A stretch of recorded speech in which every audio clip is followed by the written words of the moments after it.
Salute Bharat. Salute ഭാരതിൽ ഇന്ന് നമ്മുടെ അതിഥി BJP വക്താവ് അഡ്വക്കേറ്റ് ജയസൂര്യനാണ്. സാർ നമസ്കാരം. നമസ്കാരം സാർ, RSSുമായി ബന്ധപ്പെട്ട് ഈ കഴിഞ്ഞ ദിവസങ്ങളിലുണ്ടായ ഒന്ന് രണ്ട് കാര്യങ്ങളാണ് സാറുമായിട്ട് നമുക്ക് പങ്കുവയ്ക്കാനുള്ളത്. അതായത് RSS എന്ന പാർട്ടിക്ക് രജിസ്ട്രേഷൻ ഉണ്ടോ? RSS രജിസ്ട്രേഷൻ, ആ പാർട്ടിക്ക് രജിസ്ട്രേഷൻ ഉണ്ടെങ്കിൽ അത് എവിടെ? ഇത് ചോദിച്ചിരിക്കുന്നത് കർണാടകയിലെ ഇപ്പോൾ DK ശിവകുമാറിൻ്റെ മന്ത്രിസഭയിലെ മന്ത്രിയാണ്. അദ്ദേഹത്തിൻ്റെ പേര് വന്ന് പ്രിയം ഖാർഗെ എന്നാണ്. സാർ, അതിൻ്റെ മറുപടി എന്താണ് താങ്കൾക്ക് പറയാനുള്ളത്? RSS ഉണ്ടായിട്ട് 100 വർഷമായി. അത് ഇന്ന് വരെ ഒരിടത്തും രജിസ്റ്റർ ചെയ്തിട്ടില്ല. അതൊരു രാഷ്ട്രീയ പാർട്ടിയല്ല. അതൊരു പഞ്ചായത്ത് തെരഞ്ഞെടുപ്പിൽ പോലും മത്സരിച്ചിട്ടേ ഇല്ല. പിന്നെ എന്താണത്?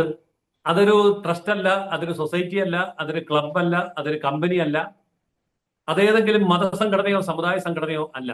മറിച്ച് അതൊരു വലിയ മൂവ്മെന്റ് ആണ്, മുന്നേറ്റമാണ്. ഭാരതീയ സംസ്കാരത്തിന്റെ അടിത്തറയിൽ ലോകം മുഴുവൻ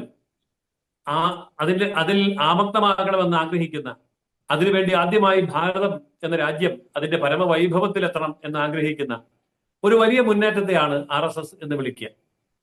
അപ്പോൾ RSSനെ സംബന്ധിച്ചിടത്തോളം അതിന് പ്രത്യേകമായ ഒരു മത ലക്ഷ്യമൊന്നുമില്ല.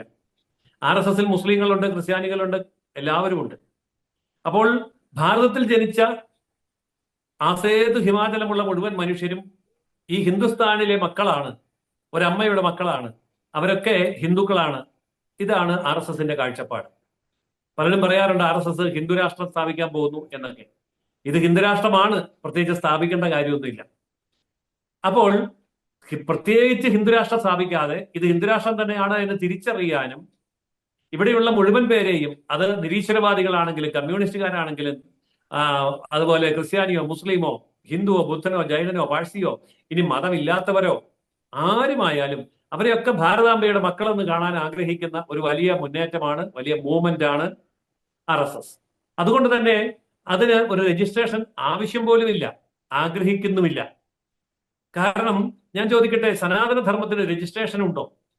സനാതന ധർമ്മം എവിടെ രജിസ്റ്റർ ചെയ്തു? സനാതന ധർമ്മം പാർട്ടിയാണോ, സൊസൈറ്റി ആണോ? ആരും ചോദിക്കുന്നില്ല. പക്ഷെ അവിടെ ഉണ്ട്.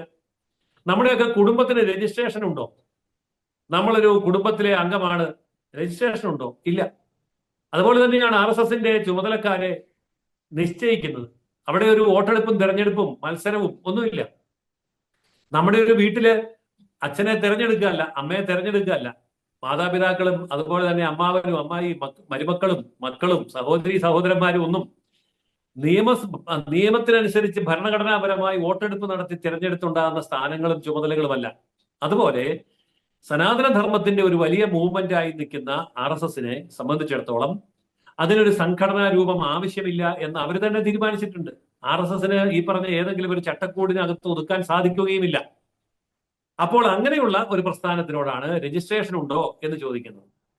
ഈ ചോദ്യം ചോദിച്ച് മടുത്തു. 1970കളിൽ കോൺഗ്രസ് പാർട്ടി മഹാരാഷ്ട്രയിലെ നാഗപ്പൂർ ആസ്ഥാനമാക്കി ഒരു സമാന്തര RSS രജിസ്റ്റർ ചെയ്യുകയുണ്ടായി.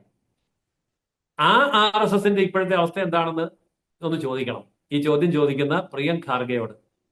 അതുപോലെ മുസ്ലിം RSS പിന്നീടുണ്ടായി. ആ മുസ്ലിം RSS ഇപ്പോൾ നിലവിലുണ്ടോ ഒന്ന് അന്വേഷിക്കേണ്ട കാര്യമാണ്. ഇതുപോലെ നിരവധി സംഘടനകൾ RSSനെ പരാജയപ്പെടുത്താനോ ഇല്ലായ്മ ചെയ്യാനോ കളിയാക്കാനോ അല്ലെങ്കിൽ സാങ്കേതികമായി തകർക്കാനോ ചോദ്യം ചെയ്യാനോ വേണ്ടി സമാന്തര സംഘടനകൾ ഉണ്ടാക്കുകയും രജിസ്റ്റർ ചെയ്യുകയും ചെയ്യുക അതേ ആൾക്കാർ തന്നെയാണ് ഇതേ ചോദ്യം ചോദിക്കുന്നത്. അപ്പോൾ അതെന്ത് തന്നെയാണെങ്കിലും വളരെ വ്യക്തമായി നമുക്ക് പറയാൻ കഴിയും, RSS ഒരു സംഘടനയല്ല, RSSന് രജിസ്ട്രേഷൻ ഇല്ല, RSSന് രജിസ്ട്രേഷന്റെ ആവശ്യവും ഇല്ല.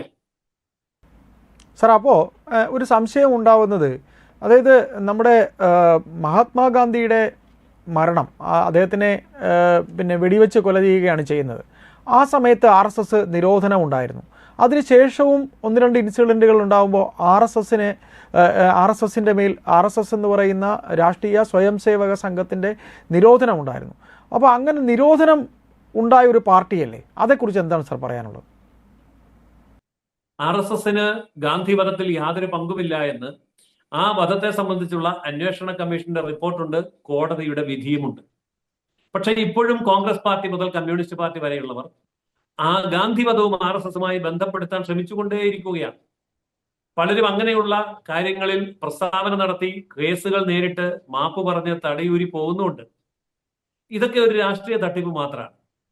പക്ഷേ അങ്ങനെയുള്ള ഒരു പ്രസ്ഥാനം, RSS എന്ന് പറയുന്ന പ്രസ്ഥാനം, അതിനെ ഏതെങ്കിലും തരത്തിൽ തകർക്കാൻ കഴിയുന്ന എല്ലാ നീക്കങ്ങളും ഏറ്റവും ശക്തമായി ആവിഷ്കരിച്ചത് പണ്ഡിറ്റ് ജവഹർലാൽ നെഹ്റുവാണ്, ഇന്ത്യയിലെ ആദ്യത്തെ പ്രധാനമന്ത്രി. അദ്ദേഹമാണ് ഗാന്ധി വധത്തിന് RSSന് പങ്കുണ്ട് എന്ന് പറഞ്ഞുകൊണ്ട് വ്യാജ ആരോപണം ഉണ്ടാക്കുകയും RSSനെ നിരോധിക്കുകയും ഒക്കെ ചെയ്തത്. പക്ഷേ അദ്ദേഹത്തിന് തന്നെ ആ നിരോധനം നീക്കേണ്ടി വന്നു. പിന്നീട് ഇന്ദിരാഗാന്ധി നിരോധിച്ചു, പിന്നീട് നരസിംഹറാവു നിരോധിച്ചു. അങ്ങനെ ആരൊക്കെ നിരോധിക്കുമ്പോഴും കൂടുതൽ വളമിട്ട് കൊടുക്കുന്നത് പോലെ RSS തഴച്ചു വളരുകയാണ് ഉണ്ടായത്. ഇന്നിപ്പോ ഭാരതത്തിന് പുറത്ത് ഭാരതീയരുള്ള ഏതാണ്ട് 80-ലധികം രാജ്യങ്ങളിലേക്ക് RSSന്റെ പ്രവർത്തനം വ്യാപിച്ചു കഴിഞ്ഞിരിക്കുന്നു. മാത്രമല്ല ഭാരതത്തില് ഭാരതീയ ജനതാ പാർട്ടി അടക്കമുള്ള ആയിരക്കണക്കിന് സ്ഥാപനങ്ങൾ RSSൽ നിന്നും പ്രചോദനം ഉൾക്കൊണ്ടുകൊണ്ട് ഉള്ള സ്വയം സേവകർ സ്ഥാപിക്കുകയും നടത്തുകയും ചെയ്യുന്നുണ്ട്. പക്ഷേ എങ്കിലും RSS ഒരു സംഘടനയല്ല. കാരണം സംഘടനാ രൂപം അതിന് ആവശ്യമില്ല. അതൊരു ആശയമാണ്. ആ ആശയത്തിന് കൃത്യമായ ഒരു മൂവ്മെന്റ് എന്നുള്ള നിലയിൽ, ഒരു വലിയ മുന്നേറ്റം എന്നുള്ള നിലയിൽ ജനങ്ങൾക്കിടയിൽ അങ്ങേയറ്റത്തെ ജനസമ്മതിയുണ്ട്. നിരന്തരമായി വളരുമ്പോഴും ഒരിക്കൽ പോലും പിളരാതെ മുന്നോട്ട് പോകാൻ കഴിയുന്നത് അതുകൊണ്ടാണ്. ഇപ്പൊ കോൺഗ്രസ് പാർട്ടിക്ക് 141 വർഷത്തെ ചരിത്രം, ഏതാണ്ട് 140 തവണയെങ്കിലും അത് പിളർന്നിട്ടുണ്ടാവും. കമ്മ്യൂണിസ്റ്റ് പാർട്ടിക്ക് 101 വർഷത്തെ ചരിത്രം, ഏതാണ്ട് 38 തവണ അത് പിളർന്നിട്ടുണ്ട്. സോഷ്യലിസ്റ്റ് പാർട്ടികൾ ഇന്ത്യയോടൊപ്പം തന്നെ ചരിത്രമുണ്ട് അവർക്കും. പക്ഷെ അവരുടെ പിളർപ്പിന്റെ എണ്ണം നമുക്ക് സങ്കല്പിക്കാൻ പോലും കഴിയില്ല. ലോകത്തെ ഏത് സംഘടിത മതങ്ങളെടുത്താലും അതിൽ ധാരാളം സഭകളും ഗ്രൂപ്പുകളും അവാന്തര വിഭാഗങ്ങളും അവയ്ക്കൊക്കെ രജിസ്ട്രേഷനും എല്ലാം ഉണ്ട്. പക്ഷേ സനാതന ധർമ്മത്തിന് രജിസ്ട്രേഷൻ ആവശ്യമില്ല എന്ന് പറയും പോലെ തന്നെ, കുടുംബത്തിന് രജിസ്ട്രേഷൻ ആവശ്യമില്ല എന്ന് പറയുന്നത് പോലെ തന്നെ, രാഷ്ട്രീയ സ്വയം സേവക സംഘം രജിസ്ട്രേഷൻ ആവശ്യപ്പെടുന്നില്ല. ഇനി രാഷ്ട്രീയ സ്വയം സേവക സംഘത്തെ രജിസ്റ്റർ ചെയ്യിച്ചേ പറ്റൂ എന്ന ആർക്കെങ്കിലും നിർബന്ധമുണ്ടെങ്കിൽ അവർക്കൊക്കെ അധികാരമുണ്ടല്ലോ, അവരൊന്ന് രജിസ്റ്റർ ചെയ്യാൻ ശ്രമിച്ചു നോക്കട്ടെ, അപ്പോൾ അറിയാം എന്തായിരിക്കും അവസ്ഥ എന്ന്. സാർ, അപ്പോൾ നമുക്ക് ഇവിടെ ഉണ്ടാകുന്ന മറ്റൊരു ചോദ്യം കൂടെ ഉണ്ട്. അതായത് ഈ RSSന്റെ മേധാവിയെ ഈ അടുത്തിടയ്ക്ക് ഇങ്ങനെ അദ്ദേഹത്തിൻ്റെ ഒരു ട്രെയിൻ യാത്രയിൽ ഉത്തരേന്ത്യയിലേക്കോ മറ്റോ അദ്ദേഹം പോകുന്ന സമയത്ത് അവിടെ കല്ലേറുണ്ടായി, അദ്ദേഹം ഇരുന്ന ബോഗിയിലേക്ക് കല്ലേറുണ്ടായി എന്ന് പറയുന്നു. അതിന് വളരെയധികം വാർത്താ പ്രാധാന്യം കിട്ടി. അതുപോലെ ഇന്ന് അദ്ദേഹം തിരുവനന്തപുരത്ത് ഉണ്ടെന്ന് പറയുന്നു. സർ, BJPയുടെ ഭരണകാലത്ത് വളരെയധികം വാർത്താ പ്രാധാന്യം അദ്ദേഹത്തിന് കിട്ടുന്നുണ്ട് എന്ന് പറയുന്നതിൽ തെറ്റുണ്ടോ? ഒരിക്കലും തെറ്റില്ല. BJPയുടെ ഭരണകാലത്ത് അദ്ദേഹത്തിന് വാർത്താ പ്രാധാന്യം കിട്ടാൻ പല കാരണങ്ങളുമുണ്ട്.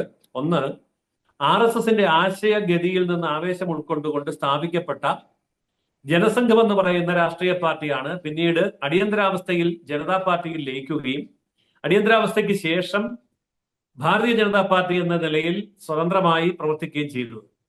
അതായത് ആശയം RSSൽ നിന്ന് സ്വീകരിച്ചവരാണ് BJP എന്ന രാഷ്ട്രീയ പാർട്ടി സ്ഥാപിച്ചതും ഇപ്പോൾ അതിനെ നയിക്കുന്നതും.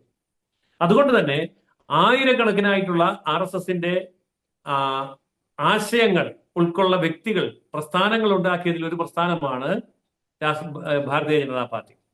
അതുകൊണ്ട് ആ ഭാരതീയ ജനതാ പാർട്ടി ഇന്ന് ലോകത്തെ ഏറ്റവും വലിയ ജനസംഖ്യയുള്ള ഏറ്റവും വലിയ ജനാധിപത്യ രാജ്യമായ ഭാരതത്തെ ഭരിക്കുമ്പോൾ, അതും തുടർച്ചയായിട്ട് 3-ാം തവണ ഭരിക്കുമ്പോൾ, ഒരു പൈസയുടെ പോലും അഴിമതിയില്ലാതെ ഭരിക്കുമ്പോൾ, രാജ്യം വളരെ ഞെട്ടിക്കുന്ന രീതിയിലുള്ള പുരോഗതി നേടുമ്പോൾ, ലോകത്തെ 4ാമത്തെ സാമ്പത്തിക ശക്തിയാകുമ്പോൾ, ലോകരാഷ്ട്രങ്ങൾക്കിടയിൽ മറ്റൊരു രാഷ്ട്രത്തിനും ഇല്ലാത്ത പ്രാധാന്യം, തലയെടുപ്പ്, അംഗീകാരം ഭാരതത്തിന് ലഭിക്കുമ്പോൾ തീർച്ചയായിട്ടും ആ രാഷ്ട്രീയ പാർട്ടിയുടെ മാതൃസംഘടനയായിട്ടുള്ള RSS ചർച്ചാ വിഷയമാകുന്നതിൽ സംശയമൊന്നുമില്ല.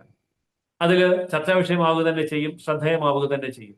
എന്നാൽ അതിന്റെ സർസംഘചാലകമായിട്ടുള്ള ഏറ്റവും വലിയ സ്വയം സേവകനായിട്ടുള്ള ഡോക്ടർ മോഹൻ ഭാഗവത് സഞ്ചരിക്കുന്ന ട്രെയിനിൽ അദ്ദേഹം ഇരിക്കുന്ന ബോഗിക്ക് നേരെ മാത്രം കല്ലേറുണ്ടായി എന്ന് പറയുന്നത് അങ്ങേയറ്റം ഗൗരവപൂർവ്വം അന്വേഷണ വിധേയമാക്കേണ്ട ഒരു വിഷയമാണ്. കാരണം ഇന്ത്യയിലെ രാഷ്ട്രീയ പാർട്ടികൾ, പ്രതിപക്ഷ പാർട്ടികൾ മാത്രമല്ല, ഭീകര പ്രസ്ഥാനങ്ങളും ഇന്ത്യ വിരുദ്ധ ശക്തികളും വിദേശ ശക്തികളും അടക്കം RSSന്റെ പ്രാധാന്യം മനസ്സിലാക്കിയവർ BJPയുടെ ഭരണത്തിന്റെ പിന്നിലുള്ള ആ വലിയ ധാർമ്മിക ശക്തിയെ ഇല്ലായ്മ ചെയ്യാനുള്ള ശ്രമങ്ങൾ ചിലപ്പോൾ നടത്തുന്നുണ്ടാവും. അതുകൊണ്ട് അദ്ദേഹത്തിനെതിരെ ഉള്ള ഏതൊരു ആക്രമണത്തെയും അതീവ ഗൗരവത്തോടു കൂടി സർക്കാർ മനസ്സിലാക്കുകയും ആരാണ് ഇതിന്റെ പിന്നിലെന്ന് കണ്ടെത്തുകയും ചെയ്യേണ്ടത് സർക്കാരിന്റെ ഒരു ചുമതലയാണ്. RSSന്റെ മേധാവി എന്നതിലുപരി അദ്ദേഹം ഒരു ഭാരത പൗരൻ എന്ന നിലയിൽ നമുക്ക് എല്ലാവർക്കുമുള്ള പൗരാവകാശം അദ്ദേഹത്തിനുമുണ്ട്. സുരക്ഷിതത്വം കൊടുക്കേണ്ട ചുമതല രാജ്യത്തിനുണ്ട്. അതാണ് ആ വിഷയത്തെ അങ്ങേയറ്റം ശ്രദ്ധേയമാക്കുന്നത്. സാർ, ഇനി ഒരു ചോദ്യം കൂടെ, അതായത് നമുക്കിതോടുകൂടി സംസാരം അവസാനിപ്പിക്കാം. അതായത് സാർ, ഈ ഭരണത്തിലിരിക്കുന്ന BJP എന്ന് പറയുന്ന പാർട്ടിയുടെ മേൽ RSSൻ്റെ ഒരു നിയന്ത്രണം ഉണ്ട് എന്ന് മറ്റ് രാഷ്ട്രീയ പാർട്ടികൾ പറയുന്നത് ശരിയാണോ? അഥവാ അങ്ങനെ ഉണ്ടെങ്കിൽ ഉണ്ട് എന്ന് കരുതേണ്ടതുണ്ടോ? അങ്ങനെ ഉണ്ടോ? അങ്ങനെ ഒരു ഒരു ഒരു ഒരു ഒരു സൂപ്പർവിഷൻ RSSൻ്റെതായി ഉണ്ടോ? RSSന്റെ ആശയങ്ങളെ ഉൾക്കൊള്ളുന്ന ആൾക്കാരാണ് BJPക്ക് നേതൃത്വം കൊടുക്കുന്നത് എന്നുള്ളത് കൊണ്ട് തന്നെ ഇതിനെ രണ്ടായി കാണേണ്ട ആവശ്യം പോലുമില്ല എന്നാണ് ഞാൻ പറയുന്നത്. അതായത് RSSന്റെ നിയന്ത്രണത്തിലുള്ള BJP എന്നോ അല്ലെങ്കിൽ RSSന്റെ ഒരു ഘടകമായിട്ടുള്ള BJP എന്നോ പറയുന്നതിന് പകരം RSS കുടുംബത്തിലെ അംഗമായിട്ടുള്ള BJP എന്ന് പറയുമ്പോൾ ഈ സംശയം തീർന്നു. അതെ, BJP മുഴുവനായിട്ടും RSS തന്നെയാണ്, ഒരു സംശയവും അക്കാര്യത്തിൽ വേണ്ട. ജനതാ പാർട്ടിയിൽ നിന്ന് BJP ഉണ്ടാവാനുള്ള കാരണം എന്താ? ജനതാ പാർട്ടിയിൽ ജനസംഘം പ്രവർത്തിക്കുന്ന സമയത്ത് ഒരു നിബന്ധന മുന്നോട്ട് വെക്കുകയുണ്ടായി. ആര്? ജനതാ പാർട്ടിയുടെ നേതാക്കന്മാർ. അവർ പറഞ്ഞു RSSലും ജനതാ പാർട്ടിയിലും ഒരേപോലെ മെമ്പർഷിപ്പ് എടുത്ത് പ്രവർത്തിക്കാൻ പാടില്ല. അപ്പം ഇവർ മറുപടി പറഞ്ഞു RSSന് മെമ്പർഷിപ്പ് ഇല്ല, പിന്നെന്താ? അല്ല, അങ്ങനെയല്ല, RSS പ്രവർത്തകരായിരുന്നു കൊണ്ട് ഒരിക്കലും ജനതാ പാർട്ടിയിൽ പ്രവർത്തിക്കാൻ പാടില്ല. ആ നിമിഷം തന്നെ അവർ പറഞ്ഞു, അങ്ങനെയാണെങ്കിൽ ഒരു കാര്യം ചെയ്യൂ, RSSുമായിട്ടുള്ള ബന്ധം ഞങ്ങൾ ഉപേക്ഷിക്കുന്നില്ല, ജനതാ പാർട്ടിയുമായിട്ടുള്ള ബന്ധം ഉപേക്ഷിച്ചിരിക്കുന്നു എന്ന് പറഞ്ഞിട്ടാണ് 1980 മുംബൈയിൽ വെച്ച് ഭാരതീയ ജനതാ പാർട്ടിക്ക് രൂപം കൊടുക്കുന്നത്. ഇന്നിപ്പോൾ തിരിച്ചു നോക്കുമ്പോൾ അന്ന് ഈ നിബന്ധന വെച്ചുകൊണ്ട് RSSകാരെ ജനതാ പാർട്ടിയിൽ നിന്നും പുറത്താക്കിയ ജനതാ പാർട്ടിയുടെ പൊടി പോലും ഇല്ല കണ്ടുപിടിക്കാൻ. പക്ഷെ ഭാരതീയ ജനതാ പാർട്ടി തുടർച്ചയായി 3ാം തവണയും ഭാരതം ഭരിക്കുന്നു. സാർ, അപ്പോ RSS തീരുമാനിക്കും ആര് ഇന്ത്യ ഭരിക്കണമെന്ന്, അങ്ങനെ കൂടെ പറയാൻ പറ്റുമോ? ഒരു സംശയവും വേണ്ട, ഇന്ത്യ ആര് ഭരിക്കണമെന്ന് RSS തീരുമാനിക്കും എന്നുള്ളത് ഇന്ത്യ മുഴുവൻ അംഗീകരിച്ചു കഴിഞ്ഞ ഒരു സത്യം തന്നെയാണ്. നന്ദി. Thank you sir.